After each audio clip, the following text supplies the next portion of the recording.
तो मेरे पास समय जो है 30 मिनट है। 30 मिनट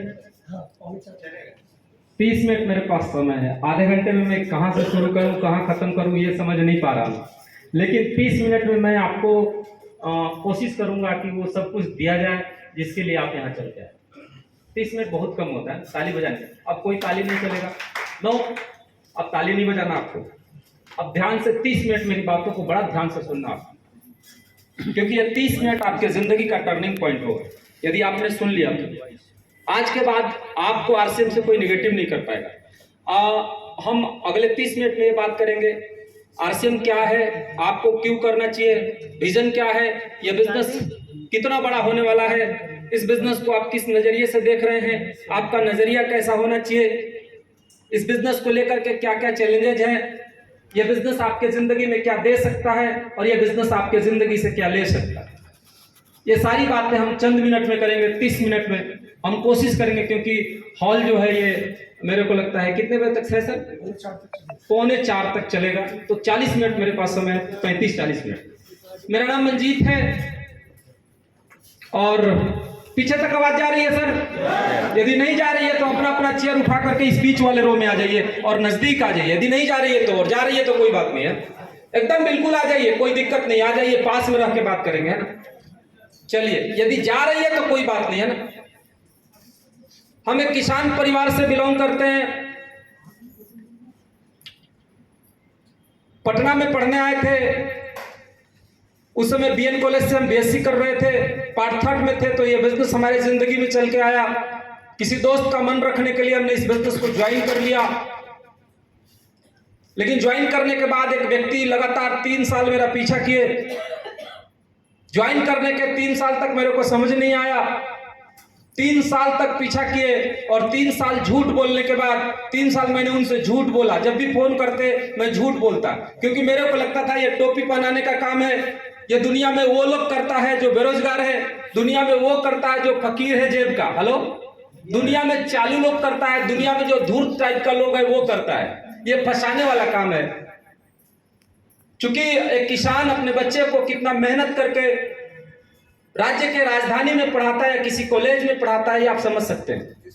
एक एक रुपया जोड़ करके किसान खुद कपड़ा नहीं पहनता है, लेकिन अपने बच्चे को फी देता है, कुछ खुद अच्छा खाना नहीं खाता, लेकिन अपने बच्चे को फी पे आउट करता है।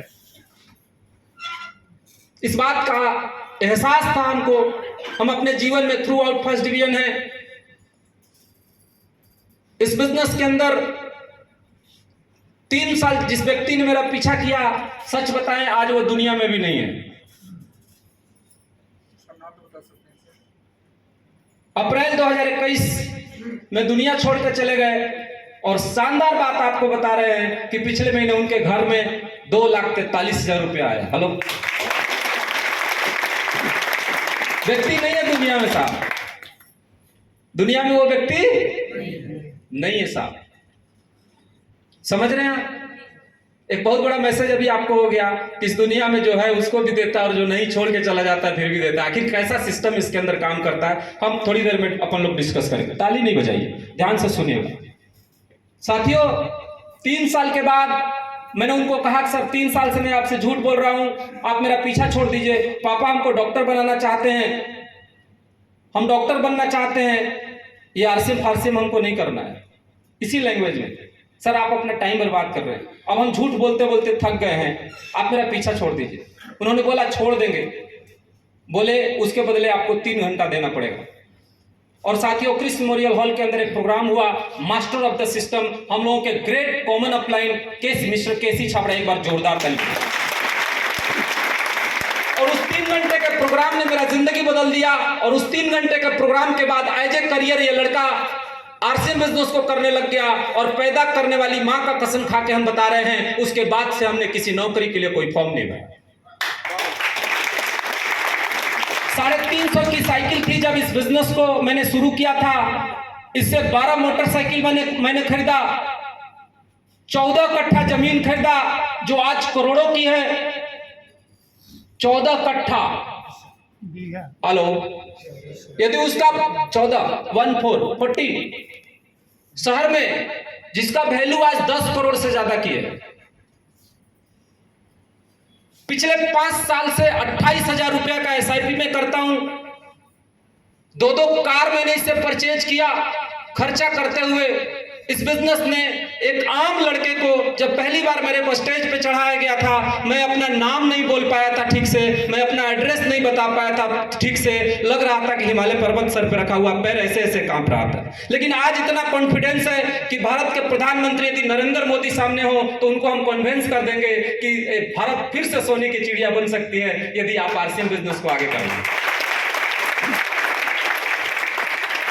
साथियों, आइए मुद्दे की बात करते हैं। आप क्यों आए हैं यहाँ पे? हेलो, क्यों आए हैं? हम लोग क्यों इकट्ठा हुए हैं जी? सीखने के लिए, पैसा कमाने के लिए। क्यों आए साहब? पैसे कमाने के लिए। सिंपल सीधा बात करिए साहब। ये सारा कहानी वहानी पटकथा ये हॉल सब कुछ किस लिए आए हैं सर?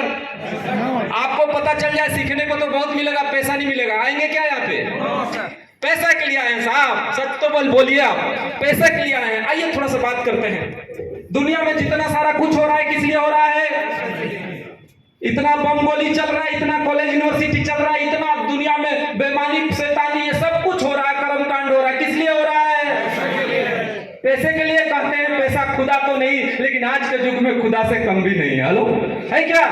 नहीं है। आइए, पैसा कमाने का आपके पास 3 रास्ते हैं। 2-3 पॉइंट बात करेंगे कि हमारा फ्यूचर क्या है और क्यों हमको आज से बिजनेस करना चाहिए। पैसा कमाने का बेसिकली हमारे पास 3 तरीके हैं, तीन रास्ते हैं पैसा कमाने के। पहला रास्ता है एग्रीकल्चर। आज भी 65% आबादी भारत की इस एग्रीकल्चर पर निर्भर है साहब।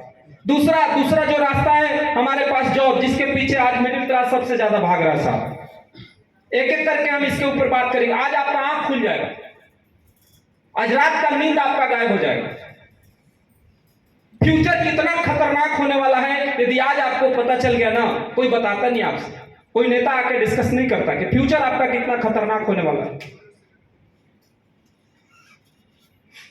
आज हम आपको एक अलग कारण देके जाएंगे RCM बिजनेस करने के। साथियों, तीसरा जो तरीका है हमारे पास बिजनेस, राइट है? आइए एक एक करके हम इसके ऊपर बात करते हैं। आज 65% आबादी है जो कृषि पर निर्भर है। सच बताएं, आज जब आप अपने बेटी के लिए, जब आप अपनी बहन के लिए लड़का खोजने जाते हैं तो लड़के के पास कितना जमीन निकल के आता है जी? 2 बीघा, 1.5 बीघा, 5 बीघा, संतोष सर 10 बीघा, कहीं 25 बीघा वाला ब्लॉक में मिल जाए तो बहुत है, और 50 बीघा वाला पंचायत में मिल जाए, 100 बीघा वाला तो मिलता ही नहीं है। हेलो, हाँ जी सर। लेकिन आज से 20 साल पहले, 30 साल पहले 100 बीघा वाले मिलते थे, नहीं मिलते थे? 200 बीघा वाला मिलता था कि नहीं मिलता था? आज नहीं है साहब। क्यों? क्योंकि हम लोगों ने कुछ उपलब्धि जीवन में हासिल किया है, नहीं किया। जब भी हमारे घर में जन्म हुआ तो उनका शादी जरूर हुआ, और शादी हुआ तो कुछ हुआ या नहीं हुआ? बच्चा जरूर हुआ। हेलो, बच्चा हुआ तो ये जमीन 100 बीघा से कितना हो गया सर? एक आदमी का 4 बच्चा, 100 बीघा कितना बदल गया? 25 बीघा में दीदी बदल गया, 25 बीघा, और उनका 2 बच्चा हो गया तो 12.5 बीघा, और उनका 2 बच्चा हो गया तो मामला साफ। यस या नो? यस। अब 200 बीघा 100 बीघा में हमारे पूर्वज करोड़पति नहीं बने तो 2 बीघा में हम लोग क्या कर लेंगे साहब? हेलो संतोष सर, क्या पॉसिबिलिटी, क्या कर लेंगे? क्या हो जाएगा 2 बीघा में? कुछ नहीं। आने वाला समय, अभी एग्रीकल्चर एक कृषि कानून आया था जिसका बहुत देश के अंदर विरोध हुआ। साथियों, आपको बता देते हैं, अभी आप छत दे रहे हैं ना टावर लगाने के लिए, रेंट लेने के लिए, एक समय आ जाएगा जब आपके 2 बीघा, 1.5 बीघा और 1 बीघा को बड़ी बड़ी कंपनियां एक्वायर करेंगी और आप लीज पे देंगे। ऐसा समय आ रहा है कि आप ही के खेत में आपको नौकर बन के काम करना पड़ेगा। वो दिन दूर नहीं है, आप चिंता मत करिए। बहुत खतरनाक बात बता रहे हैं हम। 1.5 बीघा में आप खेती करेंगे नहीं, और वो कंपनी बना लेगा और वो वैज्ञानिक खेती करेगा, और अपने ही खेत में आपको काम करना पड़ेगा। नीरज सर, अब म्यूजिक नहीं बजाना, इसलिए इत्मीनान से सुनिए, आप म्यूजिक बजाना ही नहीं। अब इसका मामला क्या हो गया साहब? अरे बोलिए तो सही। कामयाब होना चाहते हैं? इस इंडस्ट्री का नाम क्या है मालूम? Talking industry. यहां बोलने से कामयाबी आता है, और सच बताएं, दुनिया में सिर्फ बोलने से कामयाबी आता है। ये हम नहीं बोल रहे, इतिहास बताता है। दुनिया में किसी ऐसे व्यक्ति का नाम बताइए जो बोलना नहीं जाता और किसी देश का प्रधानमंत्री है जी? दुनिया में किसी एक ऐसे व्यक्ति का नाम बताइए जो बोलने नहीं आता और मुख्यमंत्री है। दुनिया में किसी ऐसे व्यक्ति का नाम बताइए जो बोलने नहीं आता और किसी बैंक का मैनेजर है साहब। दुनिया में किसी ऐसे व्यक्ति का नाम बताइए जिसको बोलने नहीं आता और वीडियो है साहब। अरे दुनिया में किसी ऐसे व्यक्ति का नाम बताइए जिसको बोलने नहीं आता और मुखिया जी है साहब। दुनिया में किसी ऐसे व्यक्ति का नाम बताइए जो बोलने नहीं आता और बहुत अच्छा आतंकवादी है साहब। अरे दुनिया में किसी ऐसे व्यक्ति का नाम बताइए जिसको बोलने नहीं आता और नंबर 1 का किसान है साहब। साहब इस दुनिया में किसी क्षेत्र में आप खोज के तक जाइएगा जिसको बोलने नहीं आता और अपनी भावनाओं को शब्दों में प्रकट नहीं करने आता, वो कामयाब नहीं है साहब। हेलो, तो वो कामयाब नहीं है तो आप कैसे? कामयाब होना है तो बोलना पड़ेगा। लेकिन अभी तक हम लोग किसके लिए बोलते मालूम? कभी मोदी जी के लिए, कभी लालू के लिए, कभी मुलायम के लिए, कभी अखिलेश के लिए, कभी पता नहीं जोगी के लिए और किसके के लिए। लेकिन जब अपने लिए आवाज निकालने की बात होती है तो चुप हो जाते साहब। यस या नो? बोलना। आप बनना चाहते करोड़पति और बोलते ही नहीं साहब। वो छोटा बच्चा जो